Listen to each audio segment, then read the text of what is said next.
Hey, this is Dancing Rabbit, and welcome to another late weekend edition of Pagan Perspective.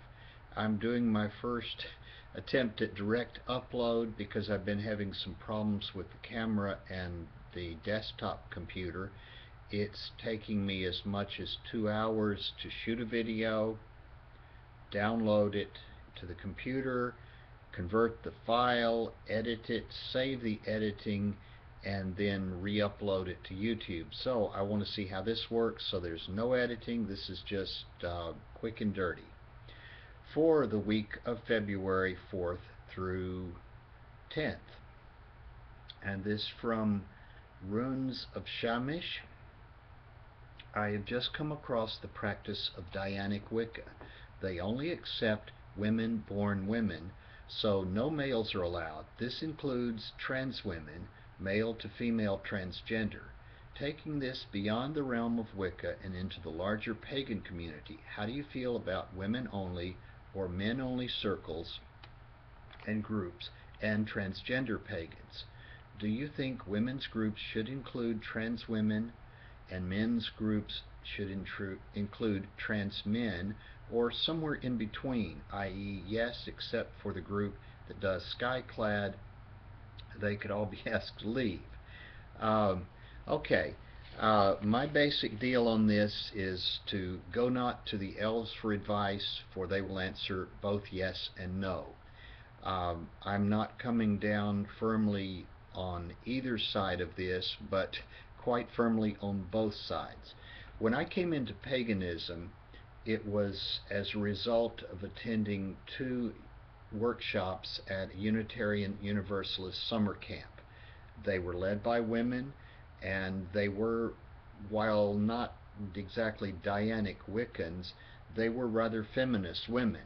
So I came into paganism through pagan goddess worship, and only later added the horned god into my practice. Now, I'm not saying that those of you who are still or who are strictly goddess worshipping pagans are less advanced than I am. I'm just saying this is the path that my spiritual path took. Okay? Now,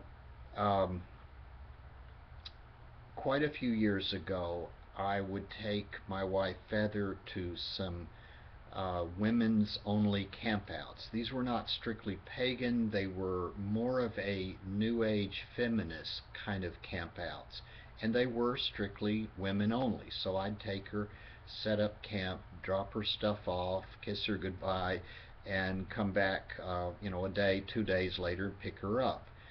I didn't have any problem with that at all. I feel like that there are probably some things that women need to talk about, need to experience in ritual, that having a man there would change the feel of it. I've never participated in any pagans men's group. I have attended what's called the men's group at my Unitarian church. It's basically a bunch of guys sitting in a Sunday school room for about 45 minutes talking about whatever we want to talk about. Most of the guys there are probably agnostics or some variety of soft atheists. I'm probably the only pagan there. So, although I don't think it would just be terribly horrible to have a woman present, I do feel that it would drastically change the way we talked, and you might call that changing the energy. I'm also part of a weekly men's drinking and eating dinner club type group, and the power brokers, as we call ourselves, have gotten together for some 20 years once a week to eat and drink and basically talk random guy stuff. I'm the only pagan there. Again, I think that if we had a woman present in our group, it would drastically change the feel of it, the energy, what we would talk about. I mean, it's not like we're talking about any super secret guy stuff, but it would definitely change things. So I'm all in favor of there being men's only and women's only groups as as an option, as something that you have for a particular reason. Now, most of the groups that I work with, I mean, virtually all of the groups I work with, are both male and female uh, people there. So, I think that a gender specific group would be primarily if there were some good reason for it. Now, for those who are Dianic Wiccan or are feminist goddess worshipping women, uh, I fully support your choice, your right to restrict the membership of your group. Now, as far as trans, I mean, I'm a guy. I was born a guy. But I do know several transgender, that is male to female, transgender women. There's one lady who is a member of the group that Feather and I work with, and I've known her for several years since she's getting up there in age and doesn't drive at night anymore. Oh, I don't know what happened to the light.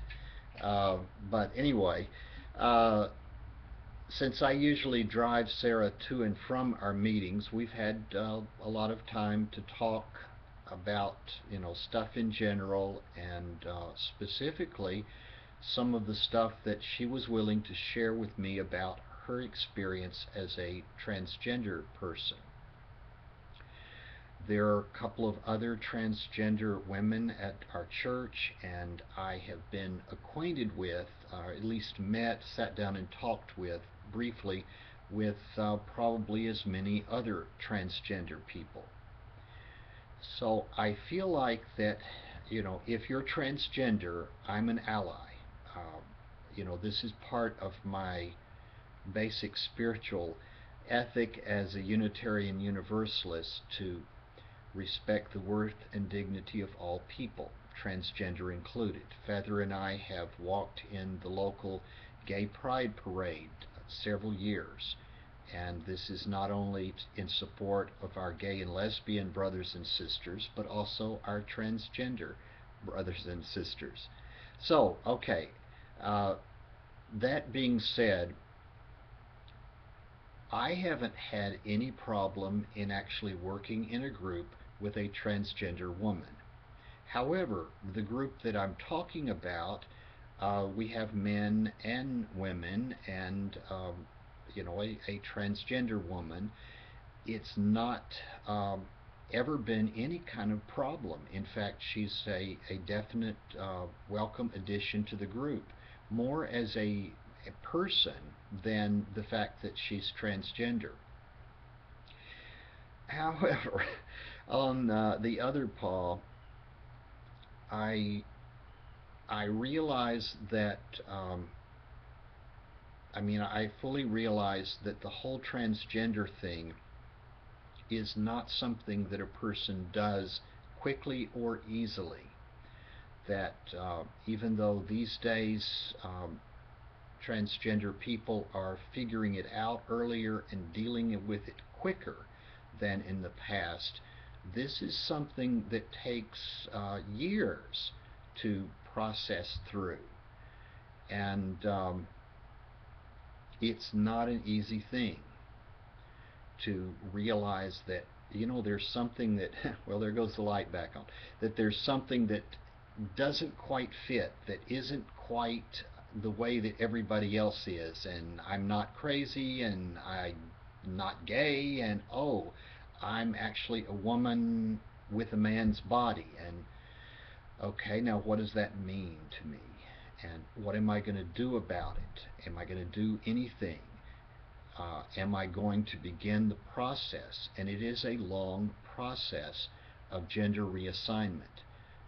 This is something that takes years of beginning with hormone therapy and cross-dressing and then scheduling the surgery, having the surgery, physically, medically recovering from it, beginning to live as a woman. This is not something that's quick and easy. And several of the transgender women that I've known, as casual acquaintances, especially the ones who were newly into it, were very, as an empath, I got a real jangly, chaotic feel from them, from their aura, from whatever.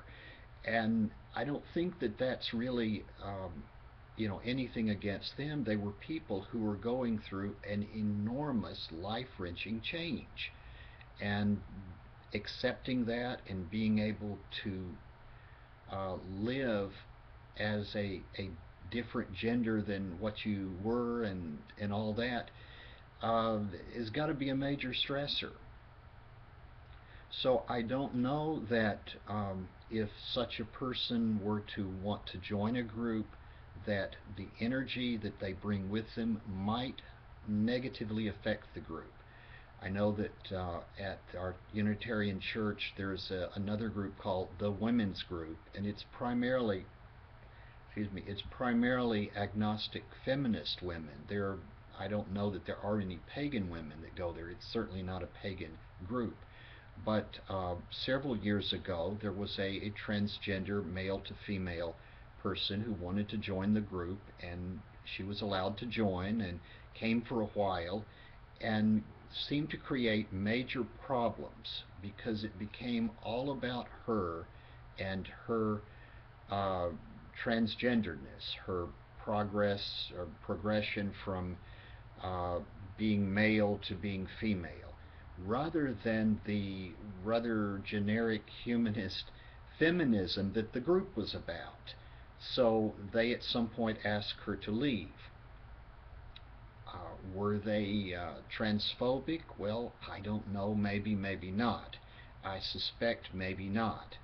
Now, these groups that you talk about that only allow women born as women, while I support their right to set their membership, and if that's what they want their membership to be, then that's what it should be. I think that they may be coming from a perspective of sort of transphobia. They may possibly have had some bad experiences with trans women and don't want to have yet another one. And then it is possible that a transgender woman is really coming with a completely different life history than a woman born as a woman. I mean, we're talking about a person who was born and grew up and went through puberty as a male, at some point realized that deep down they weren't male, and dealt with all of the implications of accepting that, and then going out and doing something about it and making a change, a gender reassignment at some level, whether it's surgical or not. That's the person's life experience, and that's quite different from a person who's born as a woman, grows up, goes through puberty as a woman, is expecting to have children. It's a totally different life experience. So it may possibly be that simply the very physical and life experience difference between a woman born as a woman and a transgender woman is enough of a difference to upset the energy, the dynamics of a group. Now, if you are a transgender person, my suggestion, if you come in contact with a group that doesn't want you in, is to forget about them and go find another group, because there are lots of groups out there that are quite accepting. I know the Council for the Magical Arts that Feather and I both belong to and attend twice a year campouts at is currently run by a transgender woman. And so, I mean, if she gets elected as the president of the thing, how much more accepting of transgenderness could you possibly be? Okay, I think I've probably said all I need to say, maybe more than I should have said. Hope this video uploads okay, because otherwise I don't know what I'm going to do. And hopefully that next time it will be less of a talking head and more of a hands-on doing kind of video. Okay, so till next week, Dancing Rabbit, wishing you and yours much peace.